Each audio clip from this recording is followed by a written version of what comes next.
હાલો friends, આજે આપણે restaurant style મસાલા ઉત્તપમ બનાવશું। એના માટે મેં મોટું વાસણ લઈ લીધું છે। એની અંદર હું 1 કપ જેટલો રવો લઈ લઈશ। આપણે રવો જ લેવાનો છે, સોજીનો ઉપયોગ નથી કરવાનો આની અંદર। હવે મેં 3 ચમચી જેટલો ચણાનો લોટ, 3 ચમચી જેટલો ચોખાનો લોટ,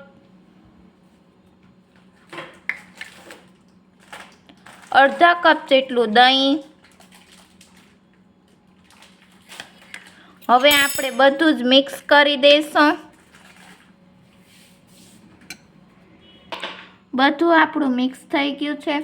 હવે મેં 1 કપ જેટલું પાણી લઈ લીધું છે। હું થોડું થોડું કરી અને મિક્સ કરતી જઈશ અને એક બેટર જેવી કન્સિસ્ટન્સી કરી લઈશ।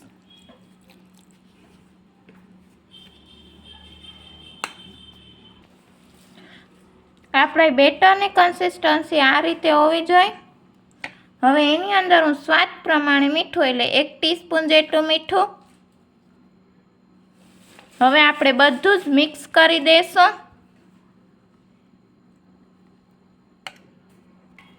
હવે આ બેટરને હું 15 મિનિટ માટે રેસ્ટ આપીશ।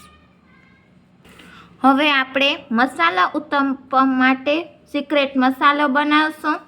એના માટે 1 ટીસ્પૂન જેટલો ચાટ મસાલો પાવડર, 1 ટીસ્પૂન જેટલું મીઠું,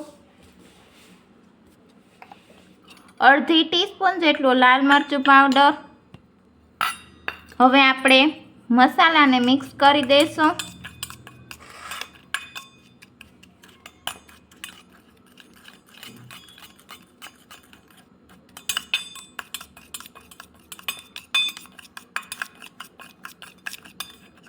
આ મસાલો આપણે ઉત્તપમ ઉપર છાંટશું તો 4 ચાંદ લગાડી દેશે ઉત્તપમનો સ્વાદ। ઉત્તપમનો મસાલો આપણો રેડી થઈ ગયો છે। ઉત્તપમ માટે મેં આ શાકભાજી લીધા છે। આ ડુંગળી, આ મેં તીખા લીલા મરચાં, 2 મિક્સમાં છે, કેપ્સિકમ મરચાં છે ને તીખા મરચાં પણ છે ને આ મેં ટમેટાં લીધા છે। આના સિવાય તમે કોઈ પણ શાકભાજી લઈ શકો છો, તમને મનગમતા શાકભાજી। આ આથાને 15 મિનિટ થઈ ગઈ છે।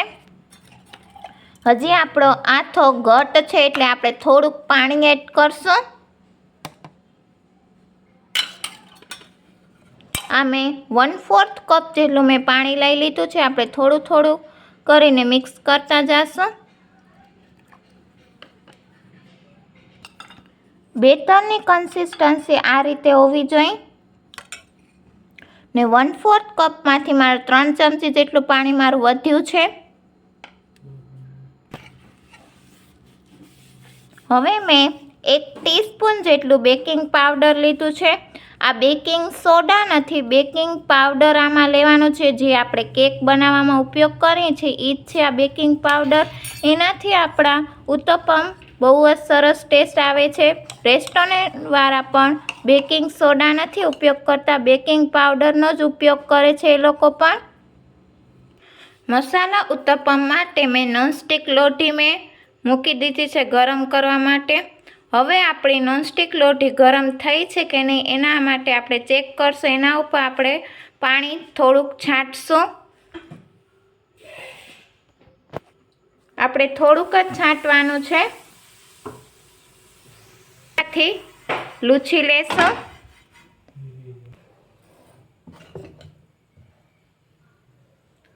હવે હું 1 ચમચા જેટલું આની ઉપર બેટર પાથરીશ। હવે આપણે બેટરને પાથરશું। હવે પથરાઈ ગયા છે। હવે આપણે શાકભાજી એડ કરશું। ડુંગળી,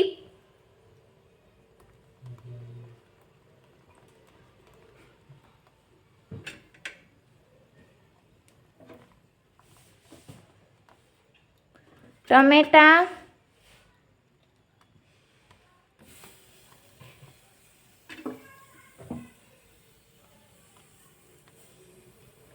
મરચાં,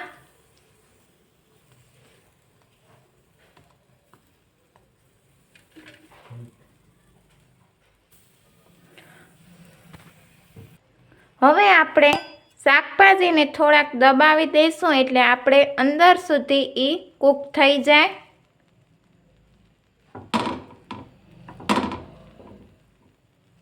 હવે આપણે સાઈડમાં તેલ લગાવી દઈશું।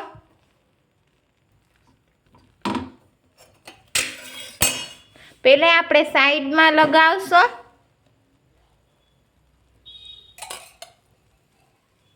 હવે આપણે ઉપર સ્પ્રેડ કરશું।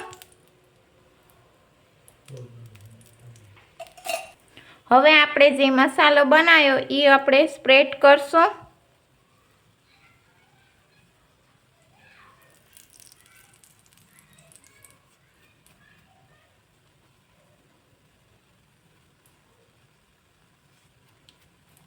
હવે આપણે મીડિયમ ગેસે આપણે એક બાજુ ગોલ્ડન બ્રાઉન થવા દઈશું। હવે ઉપરથી હું કોથમરી સ્પ્રિંકલ કરીશ।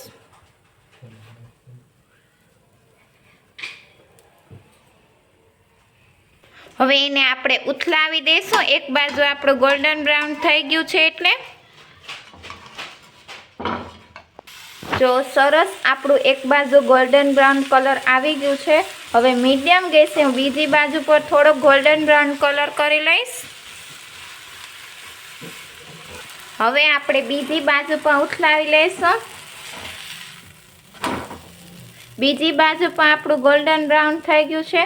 તમને સાંજે નાની મોટી ભૂખ લાગે ત્યારે તમે આ રીતે ઉત્તપમ મસાલા ઉત્તપમ તમે બનાવી એકવાર મારી રીતે જરૂર ટ્રાય કરજો। ઘરમાં બધાને ભાવશે એવી રીતે આજે આપણે મસાલા ઉત્તપમ બનાવ્યા છે।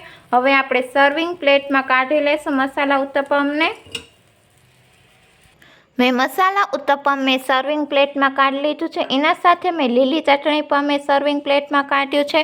આજની રેસીપી મને કોમેન્ટ બોક્સમાં લખીને જણાવજો કે રેસ્ટોરન્ટ સ્ટાઇલ મસાલા ઉત્તપમ કેવા બન્યા છે। મારી ચેનલને સબસ્ક્રાઈબ કરજો, લાઈક કરજો, ફ્રેન્ડ્સ સર્કલમાં શેર કરજો। નમસ્તે ફ્રેન્ડ્સ।